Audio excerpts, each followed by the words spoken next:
Eu acredito que você saiba que nós estamos com uma série de mensagens com o tema fé.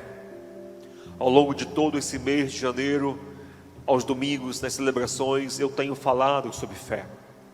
Se você quiser saber e conhecer as outras mensagens, pode procurar aqui mesmo, neste canal, e você vai ter as outras mensagens com os outros temas, falando sobre fé.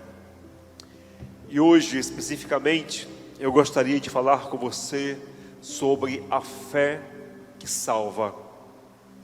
A fé que salva. Mas antes de eu fazer a leitura bíblica, que está no livro de Efésios, deixa eu contar um pouco para você da minha história cristiana. Pois bem, eu estudava numa escola batista aqui em Manaus, chamado Instituto Batista do Amazonas, IBA, Instituto Batista do Amazonas. Eu era bolsista dessa escola. Desde a 3ª série eu estudei no IBA. E na 5ª série eu comecei a ter uma disciplina chamada ensino religioso. O nome da minha professora chamava-se Sandra Carneiro. Sandra era missionária, uma mulher de Deus dedicada à pregação do Evangelho, a levar o Evangelho de Jesus. E na 5ª série foi o meu primeiro encontro com o Evangelho. Na 5ª série foi o meu primeiro encontro, de alguma forma, com o Evangelho. Como? Um grupo de irmãos de uma instituição chamada Gideões, que naquela época eu nem sequer conhecia. Um grupo de pessoas dessa instituição chamada Gideões esteve lá no IBA, lá na escola, e eles distribuíram um Novo Testamentozinho, azulzinho. E eu lembro que eu ganhei aquele Novo Testamento, eu fui para casa, foi meu primeiro contato com a Bíblia, foi meu primeiro contato com a literatura sagrada.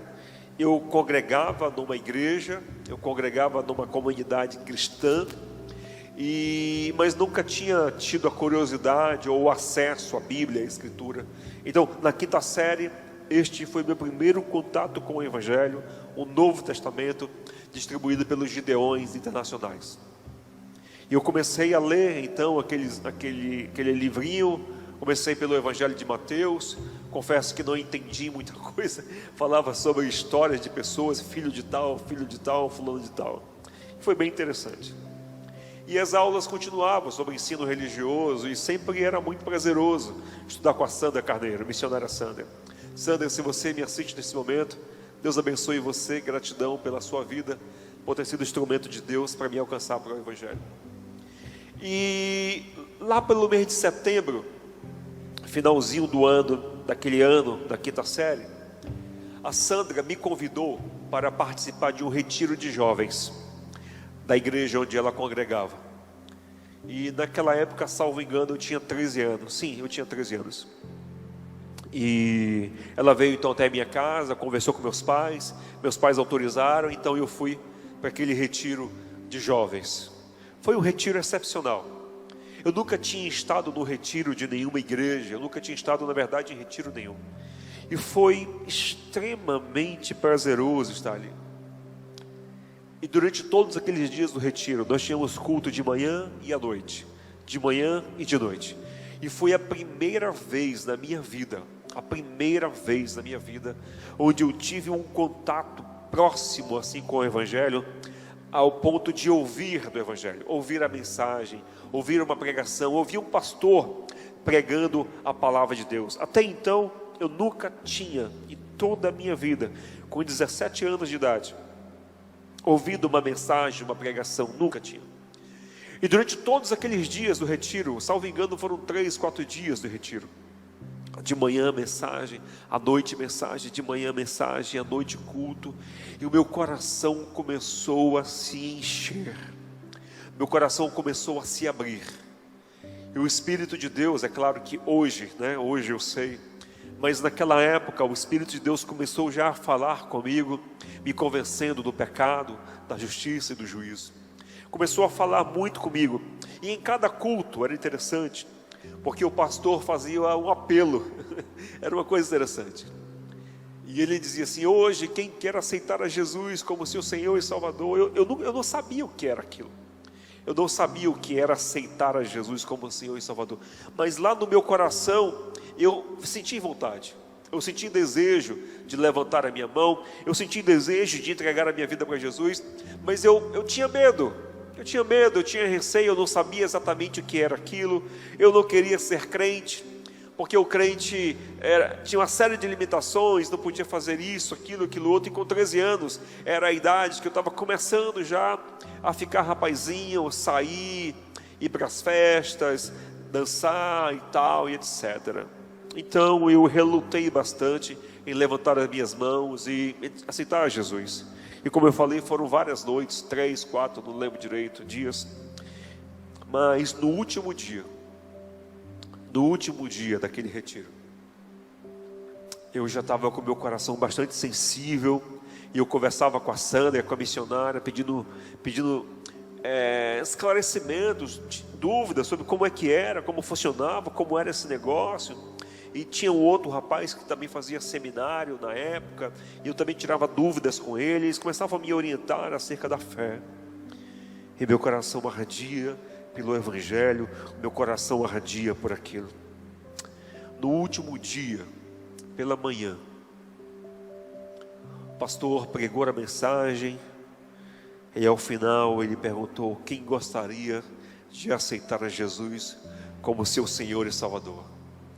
Meus irmãos, naquele dia, com 13 anos de idade, eu levantei as minhas mãos e disse: eu quero aceitar a Jesus como meu Senhor e Salvador. Sabe, naquele dia uma alegria inundou o meu coração, uma enxurrada inundou a minha vida. A minha vida foi completamente diferente. Esse mês foi o mês de setembro, salvo engano, não lembro, setembro, outubro. E naquele mesmo ano, em dezembro, eu fui batizado. E desde os 13 anos de idade até hoje, eu sirvo a Jesus. Eu sirvo a Jesus. Por quê? Porque eu reconheci Jesus como Senhor e Salvador da minha vida.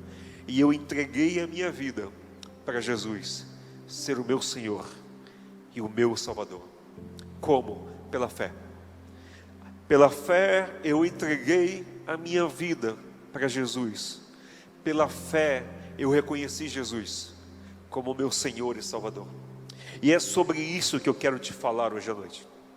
A fé que salva. A fé que salva. Se você puder me acompanhar, Efésios capítulo 2, versículo 8, diz assim: pois vocês são salvos pela graça, por meio da fé, e isso não vem de vocês, é dom de Deus. Eu vou ler mais uma vez. Repete comigo. Pois vocês são salvos pela graça, por meio da fé, e isto não vem de vocês, é dom de Deus. Porque pela graça sois salvos mediante a fé, e isso não vem de vós, é dom de Deus. Pois pela graça sois salvos mediante a fé, e isto não vem de vós, é dom de Deus. Você que me ouve, que me assiste hoje à noite, eu não sei qual é o teu histórico religioso, eu não sei qual é o teu histórico de religiões, denominações que você já participou, já caminhou durante a tua história, durante a tua trajetória. Mas a primeira coisa que eu quero te dizer, a primeira lição que eu quero te trazer do texto é: religião não salva. Religião não salva. Existem grandes religiões no mundo. Cristianismo é uma religião, budismo é outra religião, judaísmo é outra religião, islamismo é outra religião. Existem várias religiões. Existem religiões monoteístas, como o cristianismo, como o judaísmo, como o islamismo, são monoteístas, acreditam num único Deus. Existem religiões politeístas, que acreditam em vários deuses, em várias divindades, mas destas religiões tem capacidade de salvar ninguém. Deixa eu te falar com mais exatidão. Nenhuma denominação, quer seja cristã ou de outra igreja, tem capacidade de te salvar. Nem mesmo a Igreja Batista, nem a Assembleia de Deus, nem a Igreja Católica Apostólica Romana, nem a Adventista, nenhuma denominação, nenhuma igreja pode te salvar. Eu vou aprofundar um pouco mais. Nenhum líder religioso, quer seja pastor, quer seja apóstolo, missionário, padre, bispo, papa, nenhum líder religioso pode salvar. A palavra religião vem de uma origem latina que quer dizer religar. Religar. Entretanto, a religião, ela não religa o homem. A religião não religa o homem com Deus. Não, a religião não religa. A religião é uma instituição que agrega as pessoas que têm o mesmo propósito, a mesma fé e o mesmo credo. E a religião é boa, mas você precisa entender que a religião não salva. O fato de você ser um religioso, de ter a carteirinha de membro de uma igreja, se autodenominar cristão, ou ter sido batizado numa igreja ainda quando criança, isto não é prova, isto não é segurança de salvação, porque religião, religiosidade, práticas religiosas, homens que são líderes religiosos, nenhum deles, absolutamente nenhum deles salva. E nós temos um grande problema nisso aqui, grande problema. Porque grande parte das pessoas entendem que a sua salvação advém por conta da religião. E eu te falo com muito amor e com muita piedade: religião não salva. O catolicismo não salva. A igreja protestante, a igreja evangélica não salva. Não salva. Religião não salva. A religião existe para congregar as pessoas em torno da adoração, em torno da comunhão, em torno do serviço cristão. Mas a religião não é um fim em si mesma. Não é a religião que existe por causa dela. Existe algo maior, algo primaz, algo acima da religião, que exige uma adoração, que exige uma vida, que exige uma entrega pela fé. Chama-se Jesus. É um grande engano, é um grande engodo as pessoas acharem que por causa da sua religião, da sua denominação, elas serão salvas. Meu querido, com amor, não são, não serão. Pessoas que carregam imagens no seu corpo, pessoas que carregam imagens no seu carro, na sua casa, ou adoram outras imagens. Também eu falo com você com muito respeito. Por favor, me entenda, eu não estou aqui para te julgar, não estou para te condenar. Quem sou eu? Mas eu trago uma verdade do Evangelho para você. Absolutamente nenhuma imagem pode te reconectar com Deus. Maria tem o seu valor, e eu mesmo já preguei aqui sobre Maria, falando que a igreja evangélica de alguma forma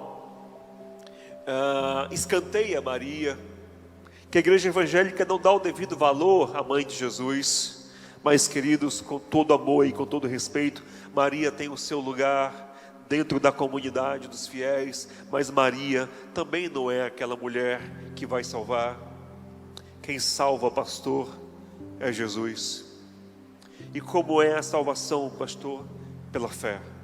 Porque pela graça sois salvos, mediante a fé.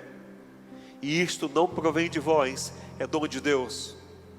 Porque pela graça sois salvos mediante a fé. Agora, eu também preciso ser muito honesto com você, ser muito verdadeiro com você. Talvez você não concorde com o que eu vou dizer e está tudo bem. Talvez você não acredite no que eu vou te falar, também está tudo bem. Eu respeito a sua opinião. Mas eu também preciso te dizer, não é só na igreja evangélica onde as pessoas são salvas. Não é só nas comunidades protestantes onde as pessoas são salvas. Eu espero que você entenda isso. Eu espero que você entenda isso e que você perceba isso, que os protestantes não são gueto separado, detentores apenas da salvação. Existem outros lugares, outras formas de se conectar com Deus, onde as pessoas também são salvas. Porque da mesma forma que a religião não salva, eu também não posso dizer que só um grupo, segmento pode salvar, ou detém o monopólio da salvação. Não, não é. Por isso, eu quero deixar claro para você, que você não tenha dúvidas nas minhas palavras. Eu acredito que tanto pessoas no segmento evangélico, como no segmento católico, também encontram a salvação. Por quê? Porque a salvação é pela fé entre a pessoa e Deus. E quem sou eu para dizer que fulano de tal, ou da igreja tal, não serão salvos? Por quê?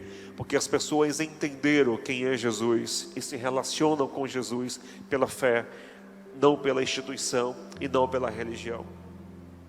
Então, a salvação é de Jesus, é pela fé. Ele salva quem Ele quer, de acordo com a sua fé. A religião não é.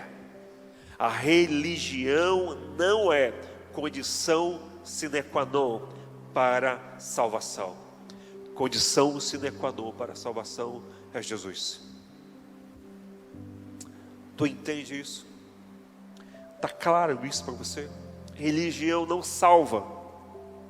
A religião é boa, te ajuda na caminhada, te ajuda a ser uma pessoa melhor. Você precisa estar numa, especialmente se for uma que tenha preceitos cristãos, bíblicos e que sirva a Jesus. Agora, a religião em si não salva.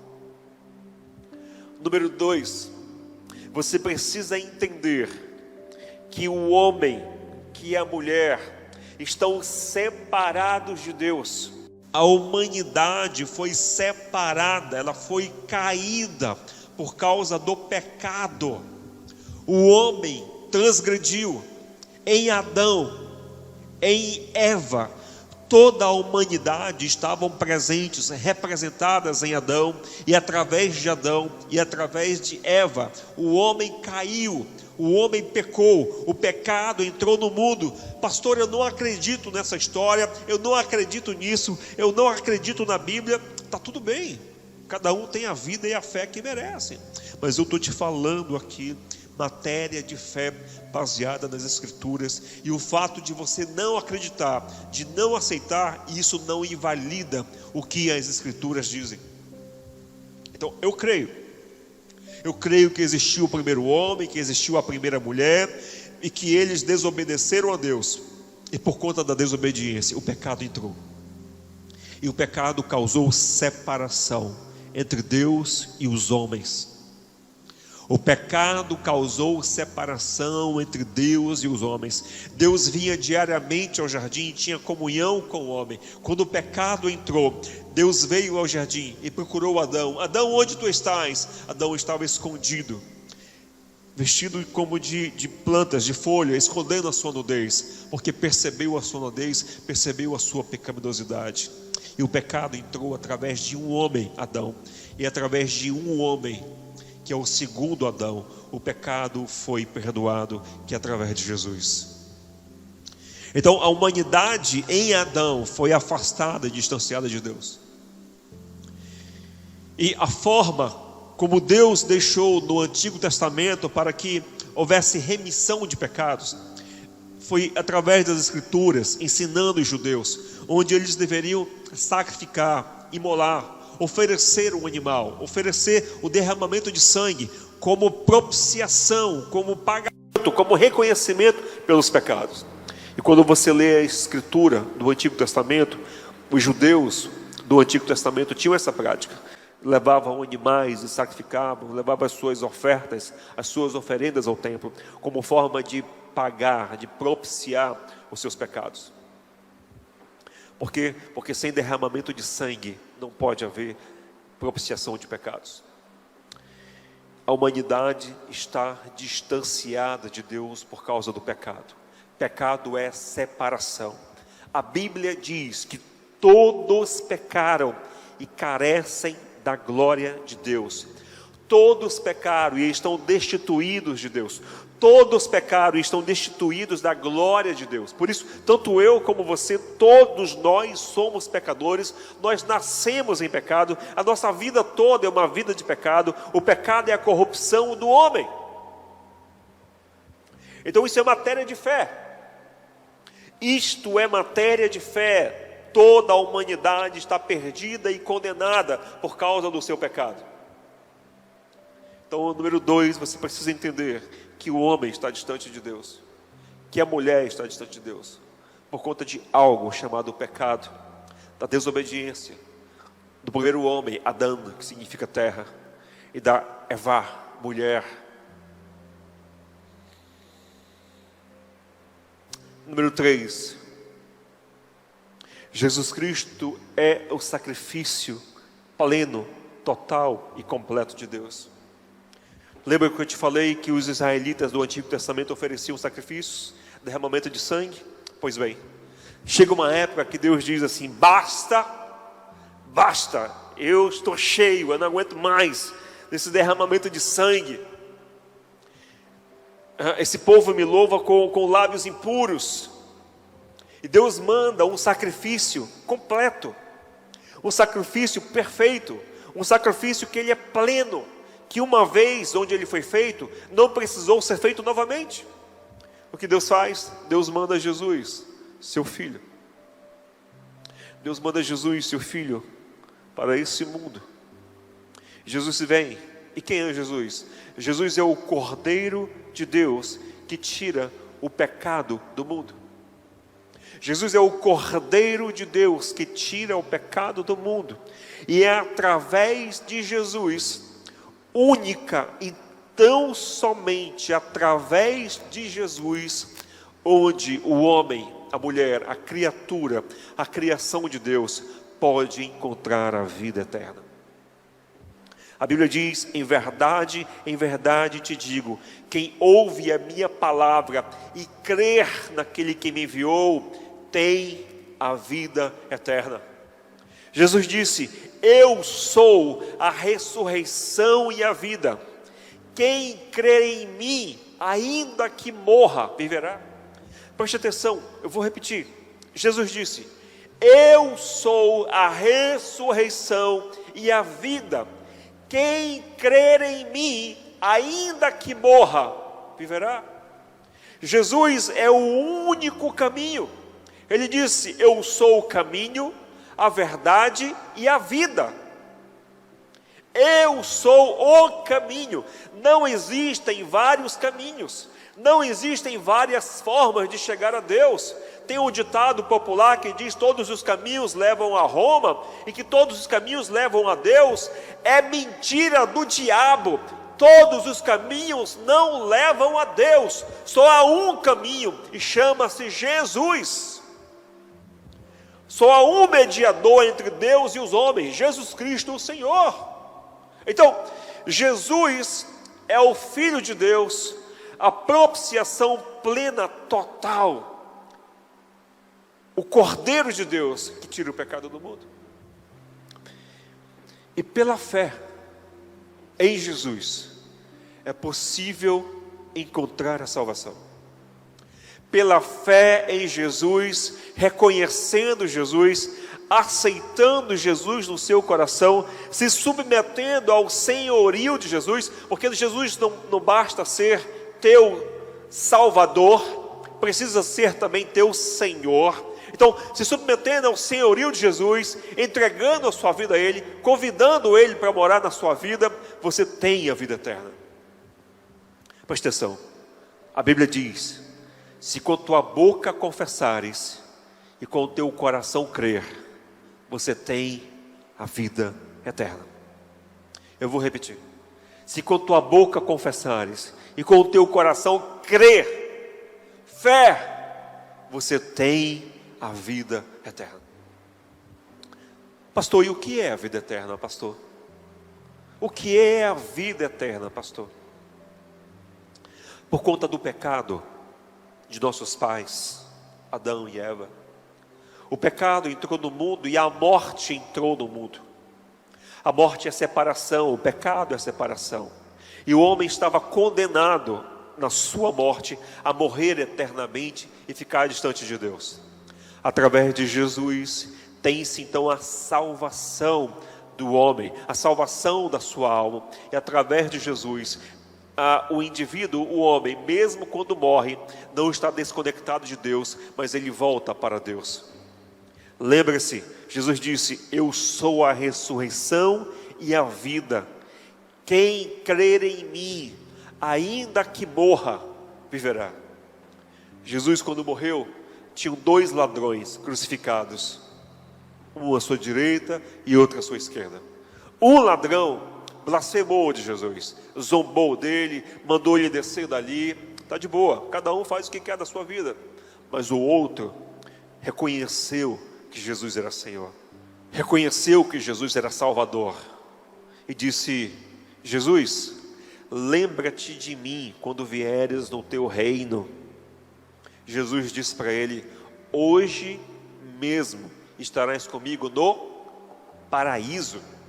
Aqui cai a doutrina, a teoria que é ensinada sobre limbo, onde as pessoas são más, cometem atos ruins e vão para o limbo purgar os seus pecados para depois irem para o céu. Isso não existe, é uma teologia antibíblico, um ensino não bíblico, um ensino errado. Não existe limbo, existe céu e existe inferno.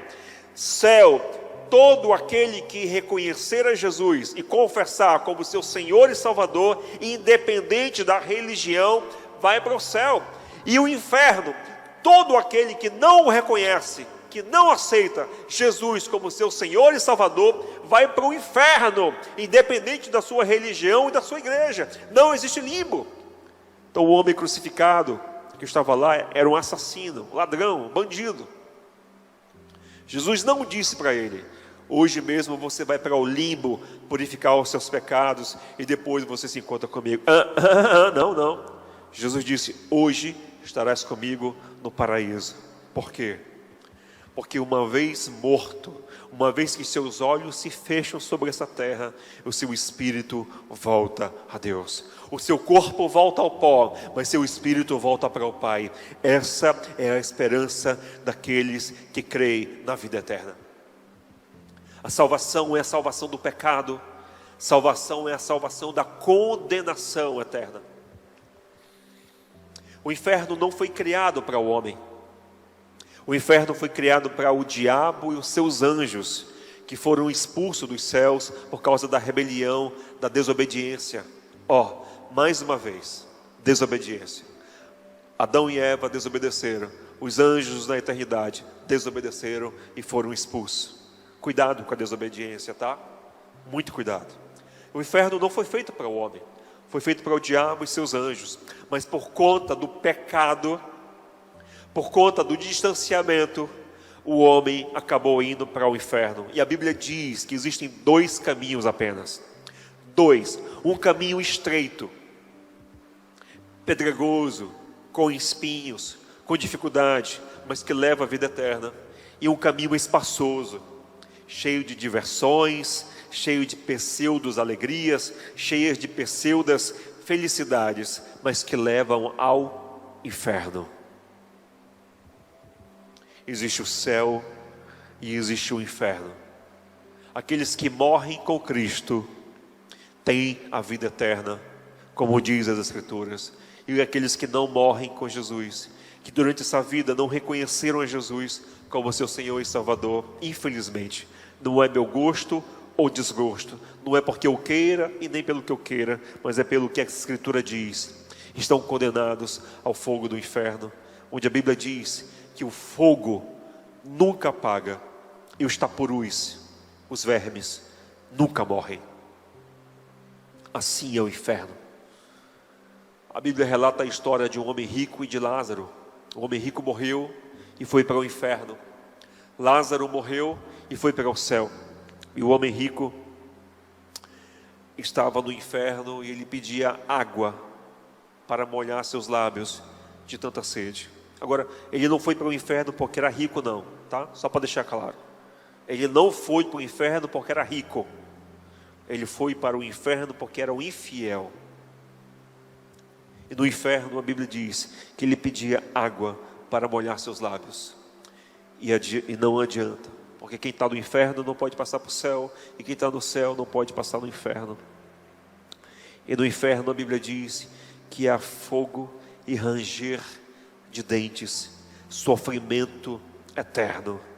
Se você acha que essa vida aqui está ruim, se você acha que já está difícil aqui, se você acha que já está sofrido aqui, muitos inclusive dizem que essa vida é o inferno e estão enganados. Essa vida não é o inferno.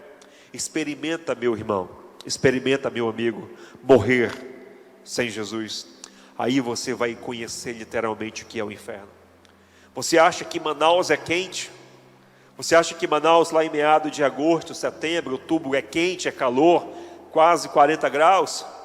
Experimenta saber o que é o inferno, o calor do inferno. Lá sim, amigo, lá sim, meu querido, lá sim é quente. Quarto lugar, a salvação é pela graça, por meio da fé. E isto não vem de vocês, é dom de Deus. Quarto lugar, você precisa entender que a salvação não é por obras. Salvação não é por obras. Isso é um engodo, uma mentira que foi disseminada no meio do cristianismo brasileiro.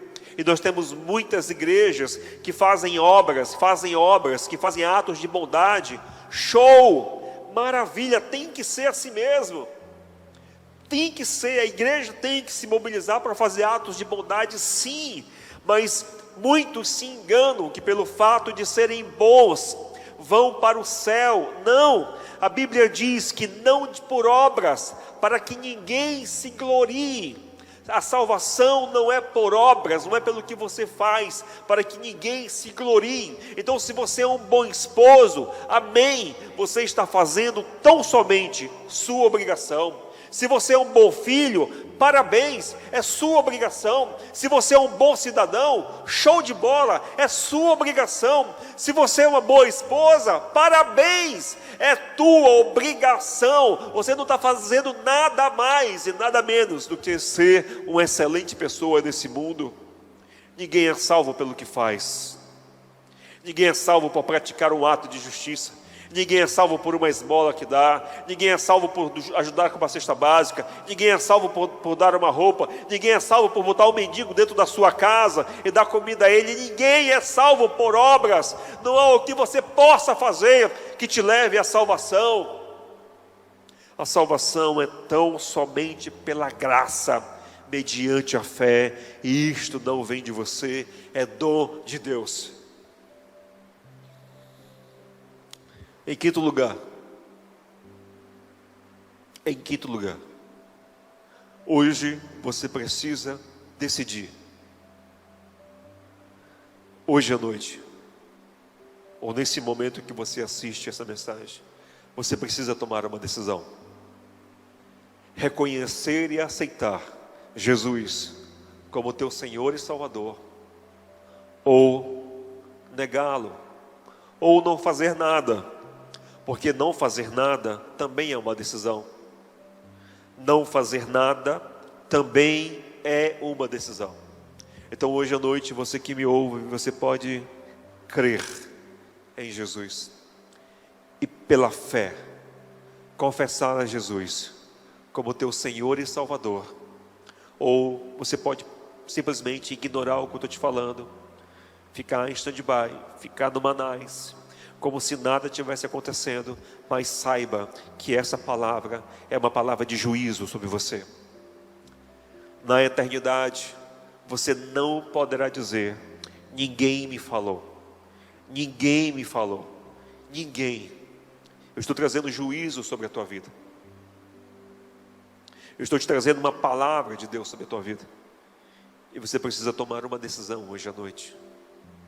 Se você reconhece e confessa Jesus como teu Senhor e Salvador, ou se você o nega, se você o deixa para lá e continua vivendo a tua vida numa boa. Para aqueles que confessarem a Jesus como seu Senhor e Salvador, pela fé, você tem a vida eterna. Você tem a vida eterna. Teu nome é escrito no livro da vida, e não tem borracha nesse mundo que apague seu nome do livro da vida. Você herdou a salvação e estará com Deus para sempre. Pastor, mas eu vou continuar pecando? Sim, vai continuar pecando, para continuar na dependência de Deus e do seu Espírito Santo. Mas você vai entrar num processo chamado santificação, onde cada dia você vai estar mortificando a sua carne e num processo de busca e de consagração a Deus. A diferença é que antes de Jesus, você corria atrás do pecado, você se satisfazia com o pecado, você ia ao encontro do pecado. E agora com Jesus é diferente. Você foge do pecado, você corre do pecado, você quer distância do pecado. Pastor, e se eu pecar? A Bíblia diz que nós temos advogado no céu. E quando nós pecamos, e se nós confessarmos, temos advogado no céu que intercede por nós. Jesus Cristo, o Senhor, Ele é o advogado e não sua mãe. É Ele que intercede e não sua mãe. Ele é o advogado. Diz lá 1 João: se confessarmos os nossos pecados, Ele é fiel e justo para nos perdoar os pecados. Se confessarmos os pecados, Ele é fiel e justo para nos perdoar os pecados. Então hoje à noite, eu pergunto a você, com amor, qual é a decisão que você toma? Hoje à noite, você pode receber a Jesus como teu Senhor e Salvador, pela fé. A fé que salva. Ou você pode simplesmente continuar numa boa, na sua vida normal. Está tudo bem. Lembra quando eu comecei essa mensagem? Quando eu tinha 13 anos, que eu tive contato com o Evangelho, que eu ouvi a mensagem, que eu ouvi a palavra, e eu entreguei a minha vida? Pois bem, 30 anos já se passaram. 30 anos já se passaram. E eu continuo servindo a Jesus. Não teve coisa melhor que eu tenha feito na minha existência. Não teve nada nesses 40 e poucos anos que eu não tenha feito melhor do que aceitado Jesus, do que entregue a minha vida a Jesus como meu Senhor e Salvador.